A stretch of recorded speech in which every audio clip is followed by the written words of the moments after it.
Hi. Hey, hey Nick, welcome to Supernatural Sunday. It is so Hey. nice to finally talk to you face to face because I've been chatting with you on Facebook and every other thing for what, maybe almost a year and a half, maybe 2 years. Oh yeah.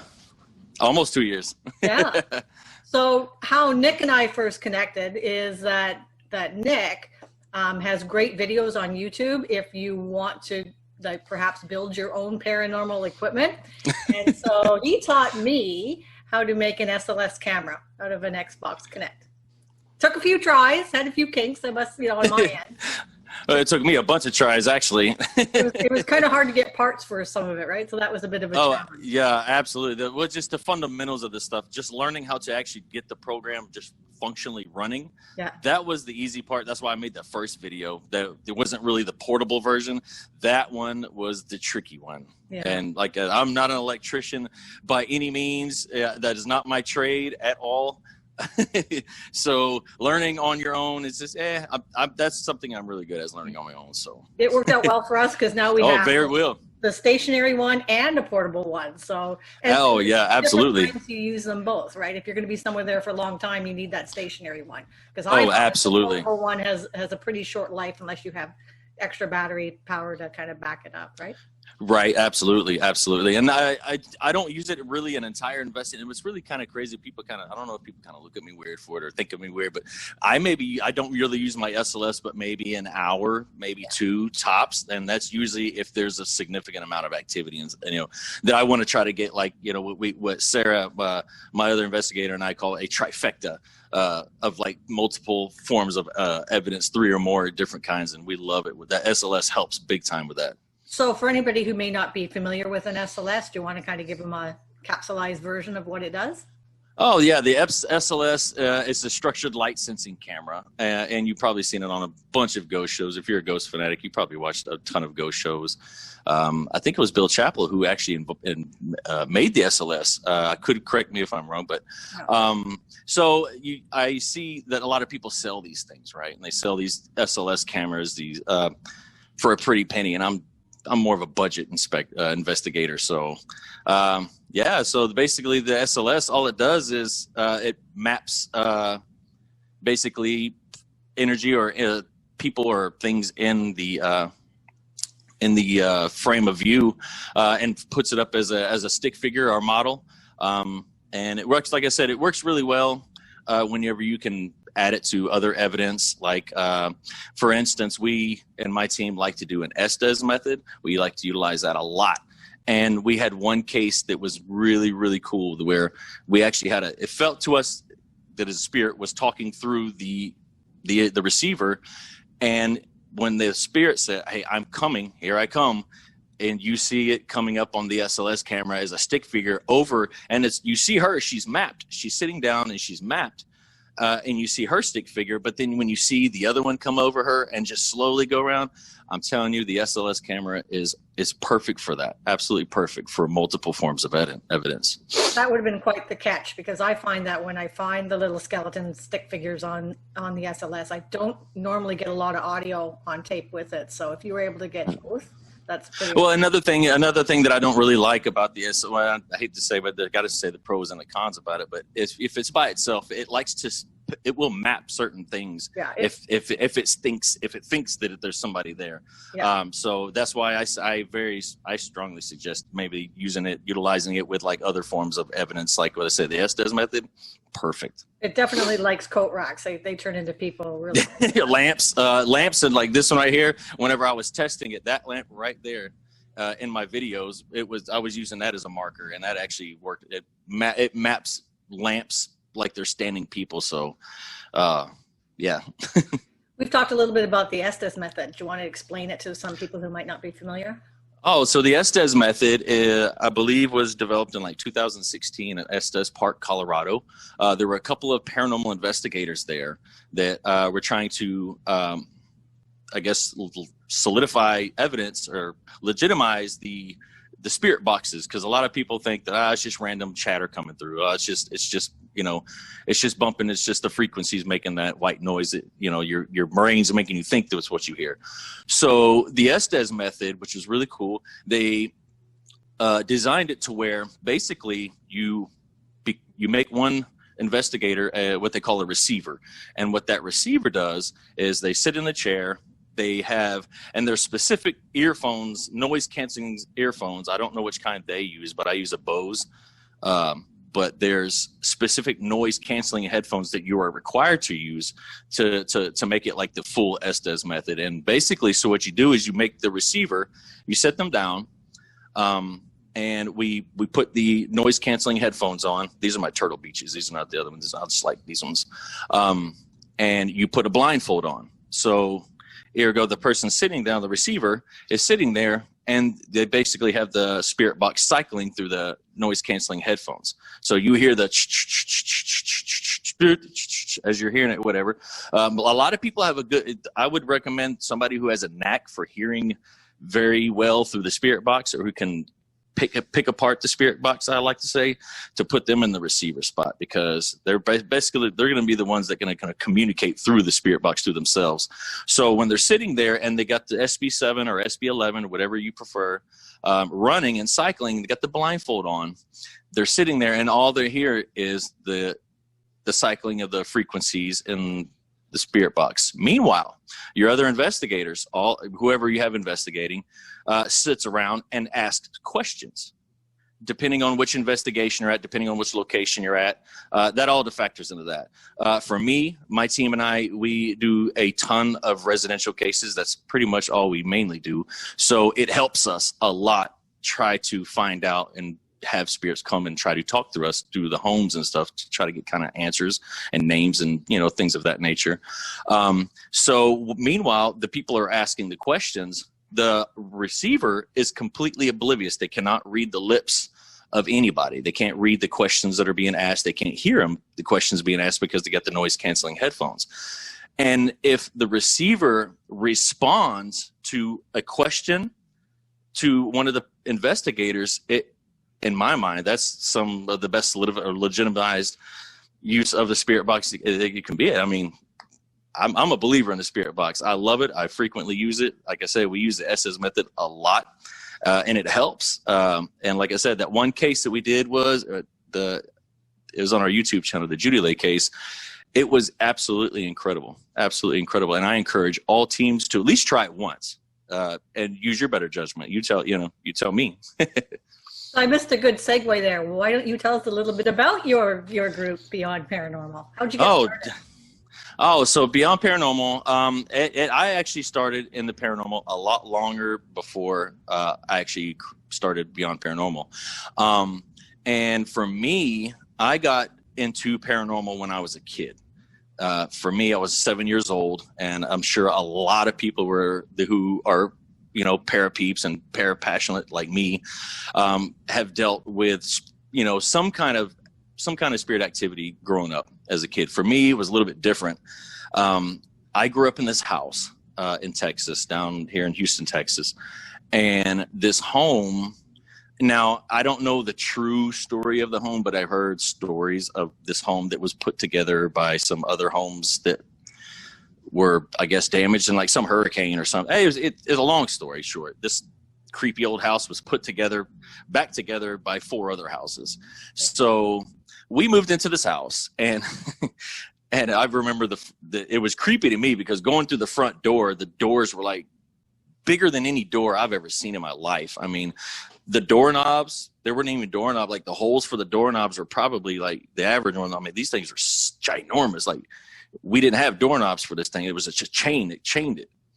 And first couple weeks were just fine. And then it really started picking up like 2 months into living there, because it was a 2-story home, 8 rooms. And it was just had a creepy vibe, I love that vibe now.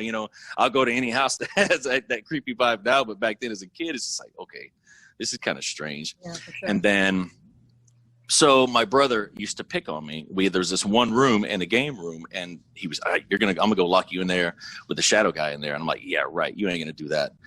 My brother used to always play pranks on me, and this is what I thought it was my brother at one point. So the night it happened, I'm laying in bed, and in the attic above me, I hear bowling. You hear people bowling balls. You hear pins crashing. You smell cigar smoke. I mean, it just smelled like I thought I was in a bowling alley. And I'm laying there in bed, and I'm just like, okay, I'm not going to roll. I roll over, and I pay it no mind. A week later, I sit there, and I start smell again, the bowling. And I'm like, okay, I smell it again. And then I peek out of my door, nothing. I go back and I lay down. And then I feel like I just fall asleep, and then the blanket just wraps over me. Woof. And I'm like, my first instinct is my brother. My brother's playing with me. And I'm like, Chris, stop. And I'm kicking the blanket, and I get drug out of bed.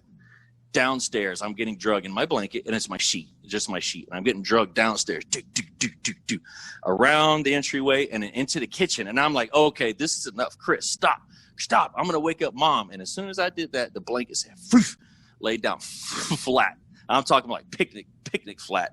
And I'm laying there and in the dark, and I'm in the kitchen, and I'm looking around, listening for my brother's feet, and I don't hear nothing. And I'm looking around, I get up and I take off running. I go run up and I run to my brother's room, and my brother's asleep in his bed. Wow. Crazy. And I run immediately back down to my mom's room, banging on my door. Mom. She doesn't believe me. Of course, the parents don't believe you. And that's what really got me as a kid into that, because after that, it was just like, oh my gosh. And then from there on out, I could tell you so many stories about this house. It's like, whenever it noticed that I noticed it, right, that's when it's like, okay, well, I'm going to let the other family know that I'm here. And I'm telling you, all of us family could be in the living room. The doors would be open. Fireplace would catch fire. And this is like some stuff you would see in a movie. If I'm lying, I'm dying. Wow, it's this house, and this house is still standing there. And so did your family come to believe you if they Oh yeah, absolutely. My sister ended up making friends with this she said it was this little dirty girl with a dirty dress and no shoes. And I would peek at my sister, and in the back of this house, we had a garden, and my sister would be in the garden.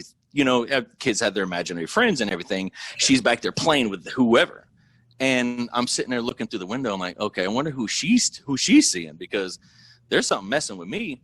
And I ask her, and I say, hey, who are you playing with out there? She's like, oh, I'm just playing with the little girl with the dirty feet and the dirty dress. And I'm like, okay, that's kind of strange. So fast forward, I guess, to, 97 or 98. That's when I got my little handheld recorder, my little cassette recorder. Yep. I'm sure everybody's got one of those, man. Those are like the best. I wish I could find me a couple of them now, but I guess finding the cassette tapes is a little hard. But that's when I got my first piece of equipment, and it was the cassette tape recorder. And I'm telling you, that was like my favorite. And that's when I was hunting for voices. Now I'm hunting for, because I want to hear them talk now. Like felt like what they've done to me before. I'm using this to go into, whatever I'm thinking I'm doing, and recording voices and stuff. And then about 2008, I ran into a buddy of mine named Joey Bullock, and we met out of circumstance. It was really crazy. It was just kind of like a person. It's just, like how fate happens. It's just one of those things that just happen, And I met Joey, and this dude ended up I guess he was, a friend of mine. And turns out he was a paranormal researcher as well. And I'm like, I didn't know other people did this, besides me. And I hate to say this, I don't really watch TV shows. I don't watch any of them. I don't know why. I just don't find them interesting. But him and I had a connection about just helping people, because, he was affected. He had kind of a similar story when he was a kid. So it was just it's like, okay, I wonder if there's other people like this out there that, has went through the same stuff. Maybe we can help them. And, that's what led to, boom, 2008, him and I and my little brother-in-law, Kyle, we started Beyond Paranormal. And from there, we just been helping families since 2008. And then we actually, for about 3 years, we were going good. And then I guess, life happens. They moved away. Joey moved away. Kyle moved to Colorado. So I decided to just keep things going. And then lo and behold, here we are, 2020. Great for you. So if anybody, while you were talking, if anybody heard a weird sort of background noise, apparently I didn't have enough breakfast. And that's one of the things that we have to do, is we have to call out when our bodily functions kind of override anything else we're trying to do. So no, that was not any ghost. It was just my herbs, for lack of a better word. And if you hear something in my background, you probably hear my squirrels. I have a pet squirrel. That's right. Yeah. And he's loud because he hears me talking. and he wants to come get on camera, but I'm not going to let him. My favorite piece of equipment is actually the recorder, the audio recorder, because I find I get more hits on that than anything else. What's your favorite piece? Same thing? My favorite piece I've come to grow to love is the full spectrum camera. Oh, okay. And it's really cool because I'm sure there's a lot of people out there like me.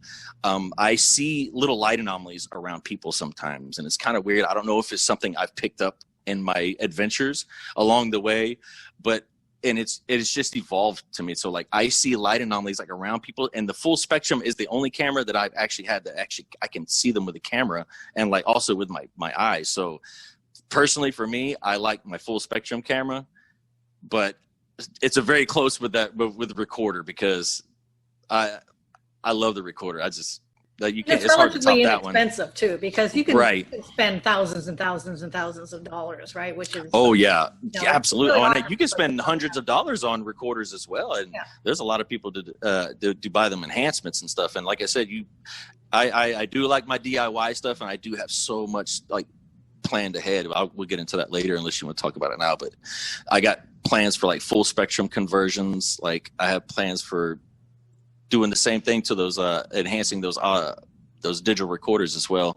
I just want to make it affordable and easy for for everybody to be able to do this and not have to spend an arm and a leg. I like helping people. Oh, you helped us. That was great. So I will put up a link to your YouTube site when I go up into editing there. So awesome. when life changed and your original partners all moved on and did other things, how did you go about looking for new people? What do you look for? I honestly didn't look for people because people call me crazy, but I think I investigate better by myself. I investigated by myself for probably 2013 for about, I'll say a good 7 years. I've investigated solo after Joey and Kyle left. Until recently, I've had Sarah for about 2 years, and I met her doing an SDS method experiment. And I was at one of my favorite locations that I go to. It's just a place that I'm just connected to some of the spirits there. I'm very connected to the grounds there. I'll say that I'm connected to the grounds. And we were doing an SDS method experiment, which is kind of crazy because we never actually even did the SDS method there. Like I made a post and I invited anybody that was local. If you want to come and do some paranormal tests, and I bought some new equipment, and I was going to do some testing with my new equipment. I'm like, anybody wants to come, feel free to come on with it. And Sarah Ferguson, she said, hey, I want to come over there and do it with you. I'm like, absolutely. So she came over, and I'm telling you, it was just, you ever meet people and it's just like, I'm an energy guy. Like I can come up to people and I can meet you and you could talk nice, but it's like, it's all about energy with me. Like I have to feel like an energy with you. I have to feel a connection there. Otherwise I already know that, it's going to be awkward for me. And for Sarah, it was just like meeting a whole nother soul that I haven't seen in a long time. It was just, she had such good energy. Yeah. And it turns out, I found out why. She knew, or she was involved with another paranormal team, probably one of the biggest teams in Houston, West Houston Paranormal, and their group, and another group of amazing people. It's just good energy. And it was just, them? Hey, I know them. Let's, and then one thing led to another, and just, she's on the team. She was just perfect. She's like, to me, she's like the perfect like teammate. She's like that skeptic that kind of keeps you in check, which I needed that because I was solo for like 7 years. And, I can sit there and think, okay, that's what that was. But until you have somebody that can say, hey, let me look at that for, like a second pair of eyes, it totally makes it different. Like I was kind of worried going back to investigating with somebody after investigating solo for so long that I thought it was going to be awkward. But like over the last 2 years of just investigating with Sarah, she's just like, to me, the perfect investigator. Like she puts everything into question like that I don't. You know what I mean? And it's just like a yin yang thing. So, but what I look for in an investigator, just someone with integrity, somebody that just got the heart for it, because my heart is 100% in paranormal. And if you know me, you live with me, you friends with me, if you know me, you know that 100% paranormal is my passion. Sure. Absolutely. I love it. I just felt like I was meant to do this. I was chosen for this. I don't know why I felt like I was chosen for this. And just to help people out, you know, makes it all even better. I believe that the more open you are to it, the more you experience it. Right? Ooh, absolutely. If you have that shield in front of you, it's Yep. not going to happen. But as soon as you kind of get that first hit and you're like, okay. And I have to agree, because like it's like I said, whenever I was first associated with, like when I first noticed the spirits, you know, bowling or whatever up in the attic, it was just like me acknowledging them as I opened my mind to, okay, what was that? Is that a ghost? And I think that it was just like, okay, boom, we got him. Right. Let's mess with this kid. and we find that there's sort of only two sides. Either people believe or they don't, and you're almost scared to Right. talk to them about it, because they're either Yep. going to say you're crazy, fine, or they're going to go, well, let me tell you a story, right? And then their stories start to come out. So exactly. have you ever met anybody else who lives in that house where it all began for you? I haven't after we moved out of that house, they were trying to sell it, and which was crazy because nobody lived in that house after we moved out until like I was out of the military. I came back and the house was for sale. They remodeled the whole thing and they were trying to sell it. So like nobody lived in it after us that I know of.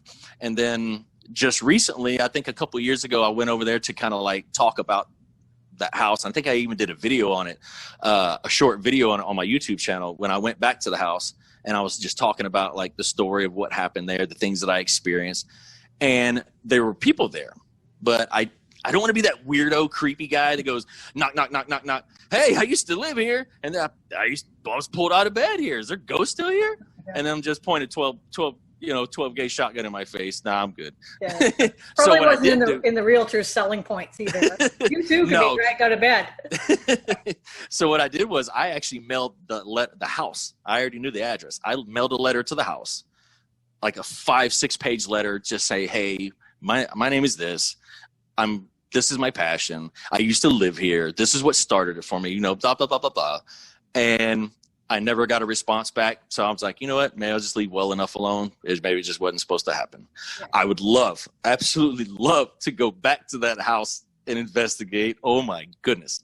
Well, you never know. I mean, life works in mysterious ways. You could be sitting in the grocery store and have somebody come up to you and like, oh yeah, you're the guy that bought that house. And well, what happened with one of my friends was that he lived in what he believed was a haunted house as a child. And then they moved out, and then the people who bought the house came back to the house and said, back to where they were. I guess they knew where, the small town, they knew where they were living. They're like, is there something going on in that house? And they're like, yeah, there is. They're like, what'd you do? We got a dog, right? So it's kind of an interesting story there. So sometimes, right, it carries on with the next people that are there. Right. Yeah. I hope not, because I'm telling you, man, that those spirits there, the energy in that house, it was just like, hey, I'm here. Hey, I'm here. Hey, I'm here. It was just, they wanted you to know they were there. And that was probably I've never experienced like any like residential case where it's like, hey, I'm here. Like that was, yeah. It was crazy.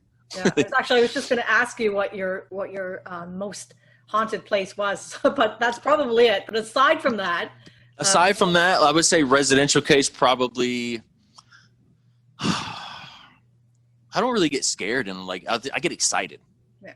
I get really amped up like when things happen around, or like coincidences happen and things like that. But I would say the case that made me the most nervous was a case that I had. I filmed it, but I wasn't allowed to post it on YouTube. Sure. Okay. Because it was very traumatic for this person.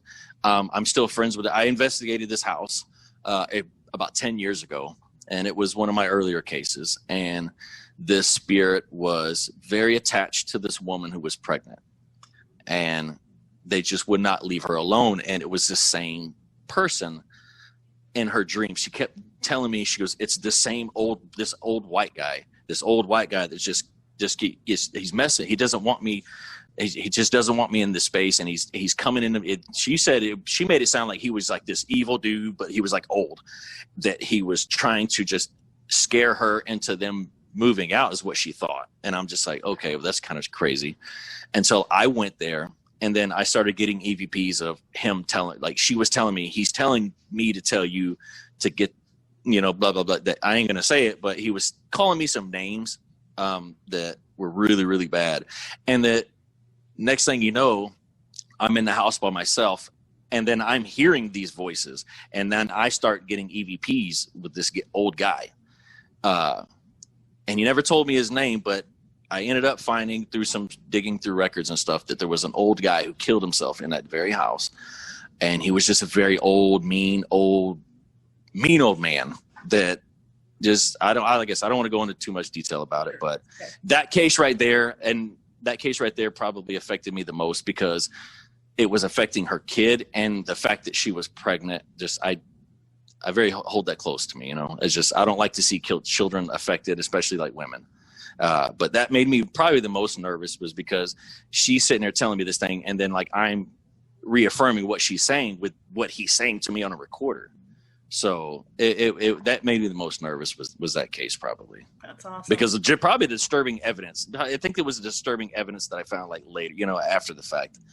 It's awesome that you're respecting the privacy, because that's a big thing that we have to do. Absolutely. Some people like to talk about it, and some people do not. So you have to respect that. Right. I do that with every residential case that I go. Before I do the cases with them, I talk to them, and we sign paperwork. If they don't want anything, I'm very, very, very punctual with my clients. If they don't want any, I respect them so much. You know, just, they're allowing me to do what I love.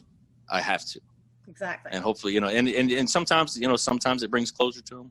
Sometimes it brings answers. Sometimes I think that's just what they want, is validation. 9 times out of 10 out of residential cases, clients, they just want validation, and they can do that.